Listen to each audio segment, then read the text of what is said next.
Hey there guys, I am the Six Machine and welcome back to another Warhammer video. So following on from the previews for the Chaos Knights yesterday, the Imperial Knights seem to be getting their turn today, and what they've shown off today is, for the Loyalist Knights, what appears to be their unique army-wide mechanic in their army-wide system, and what that is in a similar way to what we saw for the Black Templars, this chivalric code mechanic. And what this is essentially an oath that you swear, and the oath comprises of 4 parts: a pledge, a troth, and 2 chivalric abilities. And then if your army is battle forged and has the same household, along with free blades of course, you must choose 2 of these to apply to your army, and then you fulfill them throughout the course of the battle, and you get some additional buffs and abilities and bonuses to help empower your knights. So as you can see, you have honor points, and as you gain them, you progress from honored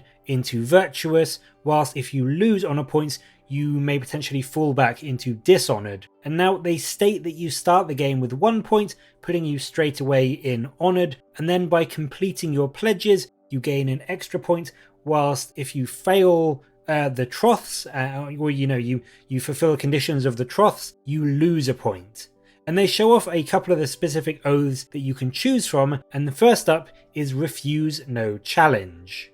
And for this oath, your pledge is that at the end of each battle round, if 2 or more enemy units have been destroyed by your knights in melee, you gain 1 honor point, whilst the troth is that if any of your knights have fallen back during the battle round, you lose an honor point. So as you can see, you can gain or lose 1 honor point depending on whether you fulfill any of those conditions per battle round, and as you have to choose 2 oaths, it's possible to gain or lose 2 honor points per battle round in total. And so obviously by starting with 1, it does mean that you can potentially hit that 5 honor points to get into the virtuous bracket by the end of battle round 2. The 2 chivalric abilities that each oath has are split up again into the honoured and the virtuous choices, and so with Refuse No Challenge at honoured, so straight away from the start of the game, because you start with 1 point, you gain +1 to hit in melee if you have charged,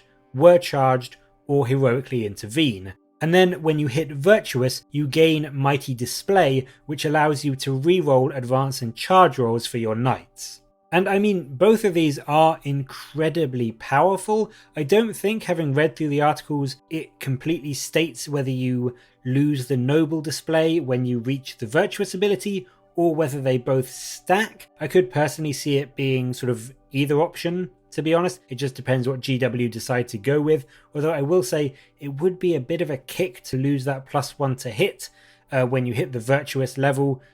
just to gain reroll charges. I think personally +1 to hit is more useful than that. So I mean, I kind of hope that they do both stack, but still it does mean that by turn 3 potentially your knights can be rerolling advance rolls and rerolling charges to make sure that they get into combats much more reliably. The other oath that they show off, Defend the Realm, has a pledge that requires you to control more objective markers than your opponent at the end of the battle round, and a troth that comes into effect if you control less objectives at the end of the round than you did at the start. And once again, these gain or lose you 1 honor point for achieving the pledge or for suffering from the troth, so it is actually possible to drop from virtuous to honoured if you get too many troths, or even going from honoured to dishonoured, in which case you lose access to this system and these abilities completely. But in this specific case, Defend the Realm, the honoured ability Duty and Wisdom grants you an extra command point in your command phase, pushing you up to 2 CP a turn, which is a huge buff to an army that will, in all likelihood, be very command point dependent. And then when you hit Virtuous, your knights gain the Obsec ability, and if they already had it, they count as an extra 3 models for determining who controls an objective. Now again, personally, I kind of hope that these stack, because in my opinion, getting that extra command point every turn is just better than getting Obsec on a few more models. I just think that getting that extra command point, especially if you have some things planned that you want to, save your command points for and get off a few key stratagems, that first ability, the noble ability, seems in some ways to be better than the virtuous one to me. But I mean, at the end of the day, even if they don't stack and you do have to progress from one to the other, there are some very nice buffs that you will be able to get to your knights pretty much army-wide with this new chivalric code system. They do also mention the other two that will be coming in the Codex, Protect Those in Need and Lay Low the Tyrants, but they don't go into any detail about what those do just yet. It seems that overall, this is going to be a really fun system that rewards you doing some great heroic knightly deeds with your Stompy Boys, and definitely plays in well with the overall theme and fluff and lore of the Imperial Knights. So I have to say I am a very, very big fan of this system in general, and I think it could add a lot of fun fluff-wise and gameplay-wise, as well as giving you some really strong abilities and powers for your knight armies. But as always, what do you make of this system? And which of the 2Os that we were shown today do you think you will be picking most often? Let me know in the comments below, and as always, thank you very much for watching. Please do like and subscribe for more Warhammer content from me, but until next time, I'll catch you later, guys.